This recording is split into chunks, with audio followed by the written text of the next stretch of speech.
నమస్తే అండి. నేను ఆయుర్వేద వైద్యుడిని. నా పేరు అబ్దుల్ కరీం.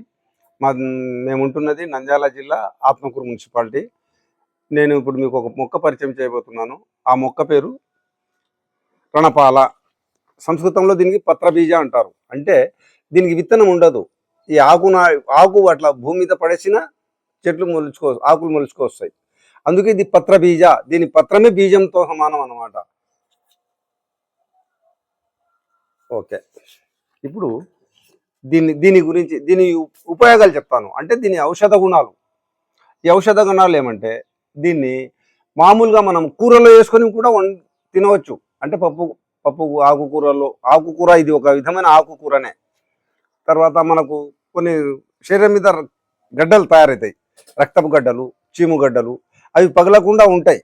ఈ ఒక ఆకును తీసుకొని కొద్దిగా ఆముదంలో చేసి కచ్చాపచ్చాగా దంచేసి కట్టేస్తే గడ్డలు పగులుతాయి.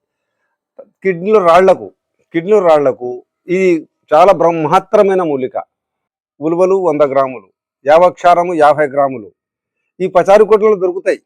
ఈ ఆకు ఎండు ఆకైనా పచ్చి ఆకైనా ఒక 2 ఆకులు తీసుకొని వేసేసి కషాయం చేసుకొని ఉదయం సాయంత్రం అన్నం కంటే ముందు తాగాలి. ఎందువల్ల చెప్తున్నానంటే అన్నం కంటే ముందు అని.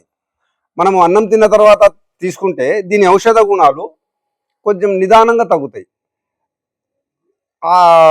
మనము ఆహారం కంటే ముందు తీసుకుంటే అది డైరెక్ట్గా కిడ్నీలకు వెళ్ళి దాంట్లో అది ఒక రాళ్లను అరుగుదల తీసిన ఎలా ఉంటుందంటే ఇప్పుడు మనము మూత్రం పోసినప్పుడు ఈ మూత్రంలో రావాలి అనే ఆలోచన ఉంటుంది చాలా మందికి. కానీ మన మూత్రనాళం చిన్నగా ఉంటుంది. ఒక ఉదాహరణ చెప్తానండి. మన మన కిడ్నీలో ఉన్న రాయి 10 mm ఉందనుకోండి. 10 mm అయి మన మూత్రనాళము 10 mm ఉండదు. 6 mm రాయి మాత్రమే రాగలుగుతుంది. ఈ 10 mm 6 mm వరకు అరిగే వరకు అది మూత్రనాళం నుంచి బయటకు వచ్చే అవకాశమే ఉండదు. కనుక ఇబ్బంది పెట్టకుండా అది అరుగుదలతో మన మూత్రం పూస్తున్నప్పుడు మన మూత్రము శుద్ధ రంగులో వస్తుంది. వచ్చినా బాధపడాల్సిన పని లేదు. ఇకపోతే ఎప్పుడైతే ఆ రాయి సైజ్ తగ్గి మన మూత్రనాళంలో వస్తుందో అప్పుడు మనకు మూత్రనాళం ఇబ్బందిగా తయారవుతుంది. అంటే రక్తం కూడా ఒక 2-3 చుక్కలు పడవచ్చు. బాధపడాల్సిన పని లేదు. రక్తం ఎందుకంటే మన ఈ మూత్రం యొక్క నాళం కోసుకొని వచ్చి ఒక చుక్క 2 చుక్కలు రక్తం పడుతుంది. కానీ మీరు దానికి భయపడాల్సిన పని లేదు. దానికే అయితే తగ్గిపోతుంది.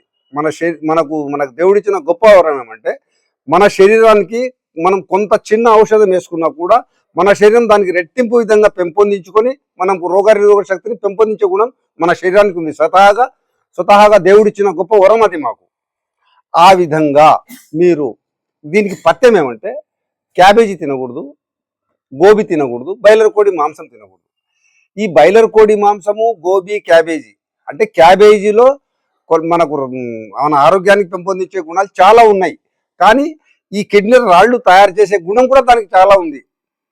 కనుక మీరు క్యాబేజీ తినండి. ఎప్పుడో ఒకసారి మనం రుచి కోసము మన శరీరానికి బలం కావాలనో క్యాబేజీ తినాలంటే కొంచెం తినవచ్చు. కంటిన్యూషన్గా క్యాబేజీ తింటే ఖచ్చితంగా కిడ్నీలో రాళ్ళు పెరుగుతాయి. ఈ కిడ్నీలో రాళ్ళు పెరిగినప్పుడు మనిషికి ఇక్కడ నొప్పి వస్తుంది. ఇక్కడ నొప్పి వచ్చి వాంతికి అవుతాయి. ఎప్పుడైతే వాంతికి అయిందో అప్పుడు మీకు కిడ్నీలో రాళ్ళు ఉన్నట్టు. అంటే ఇక్కడ మన కిడ్నీ ఉన్న స్థలంలో నొప్పి వస్తూ వాంతికి వస్తే మీకు కిడ్నీలో రాళ్ళు ఉన్నట్టు. ఏమీ లేదు, ఊరికి నొప్పి ఉంది అంటే ఇక్కడ బర్రె ముక్కల నొప్పి ఉండవచ్చు, కండరాల నొప్పి ఉండవచ్చు. ఈ నొప్పి వచ్చినంత మాత్రం కిడ్నీలో రాళ్ళు ఉన్నాయి మాకు అనే ఫీల్ వద్దు. కిడ్నీలో రాళ్ళు ఉంటే ఈ విధమైన మీకు శరీరానికి ఇది కనబడుతుంది. అంటే వామిటింగ్ రావడం. అంటే ఇక్కడ ఎప్పుడైతే నొప్పి ఉందో అప్పుడు వామిటింగ్ రావడము, తల తిరగడము ఇటువంటి ఇబ్బందులు కనబడతాయి. అటువంటి ఇబ్బందులు ఉన్నప్పుడు మీకు కిడ్నీలో రాళ్ళు ఉన్నాయని అప్పుడు స్కానింగ్ చేయించి అప్పుడు ఔషధం వాడటం మొదలు పెట్టండి. ఔషధం అంటే మందు. మీకు ఎక్కడైనా దొరికితే ఈ రణపాల చెట్టు తీసుకువచ్చి ఇంట్లో ఒక కుండీలో, ఇప్పుడు నేను కుండీలోనే పెంచుతున్నాను కదా, మీరు కూడా కుండీలో పెంచండి. ఇటువంటి ఔషధ గుణాలు ఉన్న మొక్కలు మన ప్రతి ఇంట్లో ఉంటే మన కుటుంబం మొత్తం రోగం లేకుండా బ్రతకవచ్చు. రోగరహితంగా బ్రతుకుతారు, ఆరోగ్యంగా బ్రతుకుతారు. దయచేసి ఈ రణపాలను సాకండి. ఈ రణపాల మనం కూర చేసుకొని ఉండవచ్చు, తినవచ్చు. ఆ, బయట మన రోగం వచ్చినప్పుడు పుండ్లకు దురదలకు దానిలో కూడా ఉపయోగించవచ్చు. బ్రహ్మాండమైన మూలిక మీకు అక్కడ ఎక్కడైనా దొరికితే ఆకు తెచ్చిన, ఎవరైనా ఇండ్లలో ఉంటే ఆకు తెచ్చుకోండి. ఆకు తెచ్చుకొని కుండీలో వేసి నీళ్ళు వేయండి. అంటే రోజు నీళ్ళు వేయాల్సిన పని లేదు, 2-3 రోజులసారి నీళ్ళు వేయండి. పత్ర బీజ అంటే ఆకు కూడా బీజం మాదిరి పనిచేస్తుంది అని అర్థం. అంటే మీరు ఇంకా ఏమన్నా మీకు ఔషధ పరంగా ఆరోగ్యపరంగా ఏమన్నా ఆలోచనలు ఉంటే నాకు ఫోన్ చేయండి, మీకు వివరిస్తాను.